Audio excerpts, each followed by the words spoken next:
Ah, pessoal, peguem o mate que o chimarrão com direito tá fervendo hoje. Opa, A gente vai desvendar essa tal de nova lei de improbidade administrativa. É isso aí. Lei 14.230 de 2021, para ser mais exato. Isso. Mudou bastante coisa. E a gente precisa entender direitinho o que significa na prática, né? É isso aí.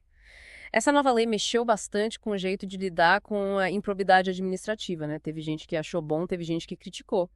Mas o fato é que ela tá aí e a gente precisa entender como funciona. É tipo que muda para valer pro prefeito, pro vereador, pro servidor público.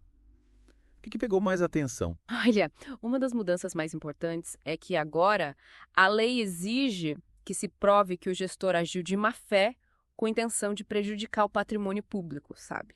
Ah, Não basta mais só um errinho de contabilidade para cair na lei de improbidade. então quer dizer que se o prefeito, sei lá, erra na hora de preencher uma nota fiscal, não vai ser automaticamente acusado de improbidade. Não é bem assim. A nova lei exige dolo, ou seja, intenção de fazer o errado, ou pelo menos culpa grave, uma baita negligência. Mas a simples omissão na prestação de contas, por exemplo, não configura mais automaticamente improbidade. Ah, entendi. Tipo, se o cara deixou de prestar contas porque estava cuidando da enchente que alagou a cidade, a lei leva isso em conta. Exatamente. A nova lei coloca a prestação de contas no centro do debate, mas também considera as dificuldades que o gestor enfrenta no dia a dia. Falando em prestação de contas, me explica uma coisa. A nova lei mudou alguma coisa sobre as punições. Mudou sim. Antigamente as punições eram muito pesadas, mesmo para casos em que o rombo era pequeno. Agora a lei busca mais proporcionalidade nas sanções. A punição tem que ser equivalente ao tamanho do estrago, digamos assim. Que nem na cancha de bocha, né? A bolinha é mais perto do bolinho ganha mais ponto. É isso aí. A ideia é evitar que um gestor honesto que cometeu um erro leve uma pena muito maior do que quem realmente roubou uma fortuna dos cofres públicos. Faz sentido, né?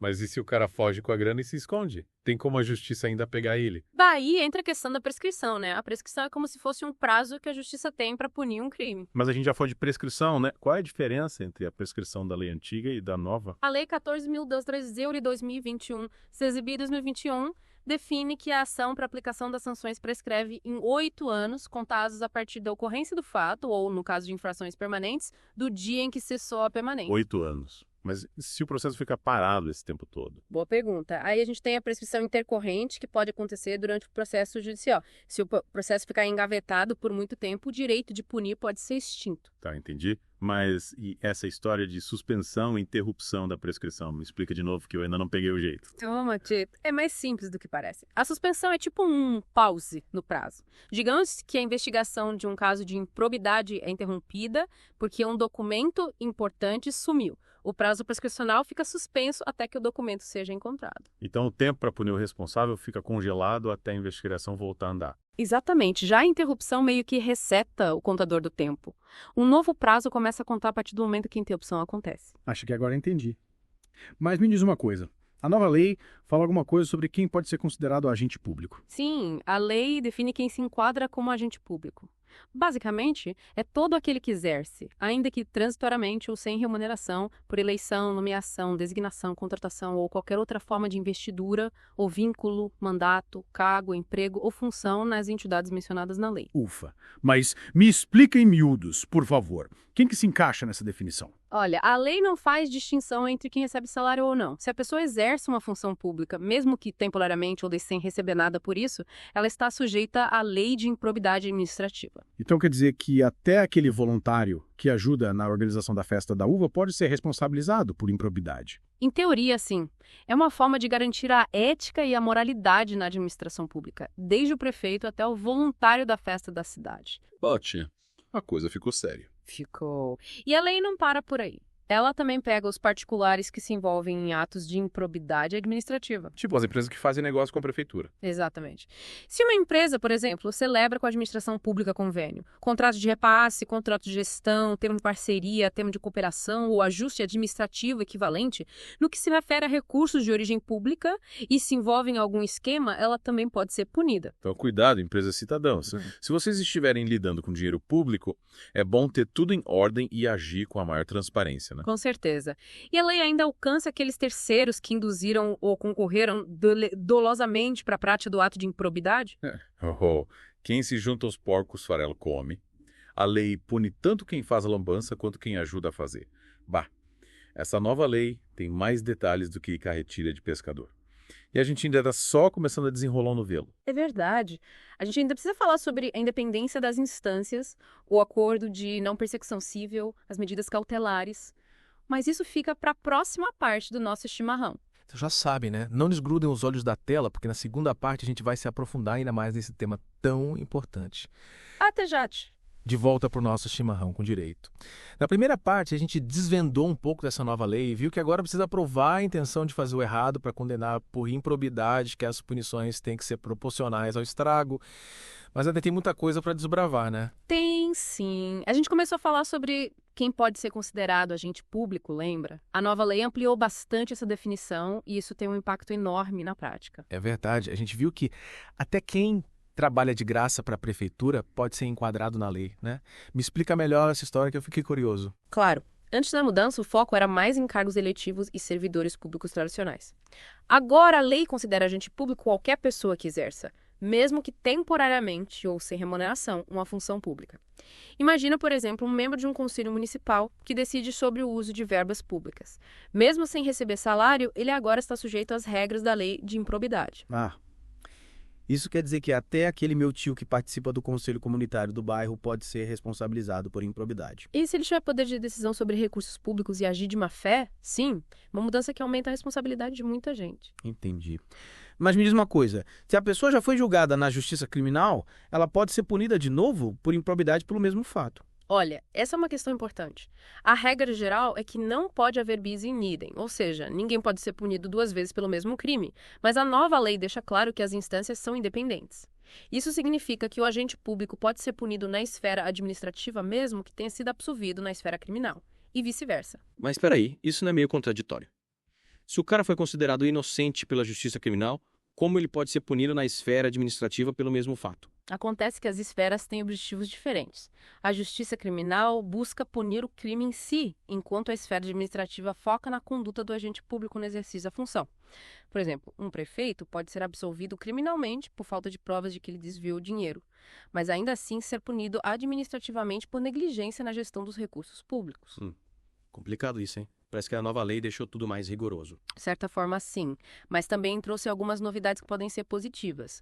Por exemplo, agora existe a possibilidade de um acordo de não persecução civil. Acordo? Mas que tipo de acordo? É uma chance para o agente público e a pessoa jurídica prejudicada resolverem a questão de forma mais rápida e menos traumática. Imagine que um secretário municipal comete um erro que causa um pequeno prejuízo à prefeitura. Em vez de enfrentar um processo demorado e custoso, ele pode propor um acordo para ressarcir o dano e evitar punições mais severas. Interessante. Então a nova lei não é só martelo, né? Também tem espaço para conciliação. Exatamente.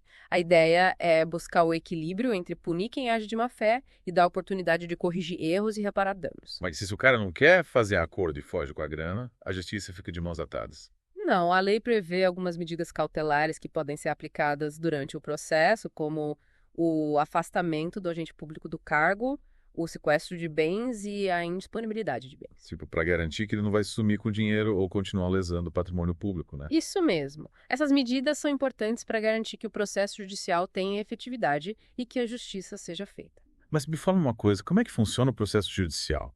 A nova lei mudou alguma coisa? Mudou sim. Agora o processo é dividido em duas fases, uma fase preparatória e uma fase judicial. Na fase preparatória, o Ministério Público pode realizar um inquérito civil para investigar o caso e reunir provas. Se houver indícios de crime, o MP pode até pedir a instauração de um inquérito policial. E depois que o MP termina a investigação, o que acontece? Aí começa a fase judicial. A pessoa jurídica interessada, ou seja, aquela que foi prejudicada pelo ato de improbidade, é intimada para caso queira intervir no processo. Então a prefeitura, por exemplo, pode participar ativamente do processo e defender seus interesses, né? Exatamente. E se o juiz entender que há provas suficientes, ele pode condenar o agente público às sanções previstas na lei. Que tipo de sanções? As sanções variam de acordo com a gravidade do ato, mas podem incluir multa, perda da função pública, suspensão dos direitos políticos e até proibição de contratar com o poder público. É uma coisa séria mesmo. E como a gente já falou bastante sobre as punições, me explica uma coisa, a lei anticorrupção, aquela que pune as empresas, tem alguma relação com a nova lei de improbidade? Tem sim. Na verdade, a lei anticorrupção já existia antes da nova lei de improbidade, mas elas se complementam. A lei anticorrupção foca na responsabilização das empresas por atos lesivos contra a administração pública, enquanto a lei de improbidade foca nos agentes públicos. Então quer dizer que se uma empresa corrompe um prefeito, por exemplo, ela pode ser punida pela lei anticorrupção e o prefeito pela lei de improbidade. Exatamente. É como se as duas leis fechassem o cerco contra a corrupção, tanto do lado de quem oferece a propina, quanto do lado de quem recebe. E que tipo de punições a lei anticorrupção prevê? As punições são bem pesadas, viu? Podem incluir multa de até 20% do faturamento bruto da empresa, suspensão das atividades, proibição de contratar com o poder público e até a dissolução da empresa. Ufa, é para pensar 2 vezes antes de se meter em esquema de corrupção, né? Sem dúvida. E a lei anticorrupção também prevê a possibilidade de um acordo de leniência, que é parecido com a delação premiada. A empresa que admitir sua participação no esquema, colaborar com as investigações e reparar o dano, pode ter as punições reduzidas. Interessante. Então a empresa que se arrepende e ajuda a combater a corrupção pode ter uma segunda chance. É isso aí. A ideia é incentivar as empresas a denunciarem os esquemas de corrupção e a colaborarem com a justiça. Ah, quanta informação. Acho que a gente precisa de um Might bem forte para digerir tudo isso, né? Verdade. Mas ainda não terminamos. Na próxima parte do nosso chimarrão, vamos falar sobre os desafios da aplicação da nova lei e as perspectivas para o futuro do combate à corrupção no Brasil. Então não desgrudem os olhos da tela, porque a gente volta já para finalizar essa conversa importante. Até daqui a pouco, Ti. E aí, pessoal, voltamos para o nosso chimarrão com direito, última rodada de mate. Isso aí. A gente já desvendou bastante coisa sobre a nova lei de improbidade administrativa e a lei anticorrupção. Mas, e aí? O que muda na prática? Será que essa nova lei vai realmente fazer diferença no combate à corrupção? Boa pergunta. A nova lei tem seus méritos, sem dúvida. Trouxe mais clareza, mais proporcionalidade nas punições, mais instrumentos para a recuperação do dinheiro desviado, mas a gente não pode ser ingênuo. A corrupção é um problema complexo, enraizado na cultura do nosso país. Uma lei sozinha não vai resolver tudo. Como diz o ditado, lei só se cumpre se a gente quiser. Exatamente. A nova lei precisa ser aplicada com rigor, com vontade política de punir os corruptos, de recuperar o dinheiro desviado, de dar o exemplo. E a gente, como cidadãos, precisa fazer a nossa parte, fiscalizando, denunciando, cobrando dos nossos governantes. É verdade, a gente não pode ficar só reclamando da corrupção, tem que se engajar, participar, pressionar por mudanças. E tem outra coisa importante. A gente precisa investir em educação, em cultura, em valores éticos. A corrupção não é só um problema de leis, é um problema de caráter, de falta de consciência. A gente precisa ensinar às novas gerações que a honestidade vale a pena. Que a corrupção não é um atalho para se dar bem na vida, que ela prejudica todo mundo. Exatamente. A gente precisa construir uma sociedade mais justa, mais transparente, mais ética. E isso só se faz com a participação de todos. Falando em participação, a nova lei trouxe alguma mudança em relação à atuação do Ministério Público. Sim, a lei reforça o papel do MP como defensor do interesse público. O MP pode investigar, processar e pedir a condenação dos agentes públicos que praticam atos de improbidade. E a lei também incentiva a participação da sociedade civil nas investigações e nos processos, através de denúncias, representações, etc. Que quer dizer que a gente pode e deve denunciar os casos de corrupção que a gente conhece. Com certeza, a denúncia é um instrumento fundamental no combate à corrupção. Se você souber de algum esquema, não fique calado. Denuncie ao Ministério Público, à polícia, à Controladoria Geral da União. E como é que a gente pode se proteger da corrupção? Digo, como cidadãos, como empresas. Olha, a primeira dica é: seja ético, não ofereça, não aceite propina, não faça negócios escusos. Seja transparente nas suas relações com o poder público, exija nota fiscal, guarde comprovantes. E se desconfiar de alguma irregularidade, denuncie. A gente precisa ter a consciência de que a corrupção prejudica a todos nós. Ela desvia recursos da saúde, da educação, da segurança, ela encarece os produtos e serviços, ela aumenta a desigualdade social, ela mina a confiança nas instituições. É isso aí. A corrupção não é um crime sem vítimas. Ela atinge a todos nós, direta ou indiretamente. E a gente precisa combater esse mal de todas as formas. Essa prosa rendeu mais que carretilha em dia de peixe. Mas acho que a gente já tomou bastante mate por hoje, né? Verdade. Chegou a hora de guardar a cuia e agradecer a companhia de vocês.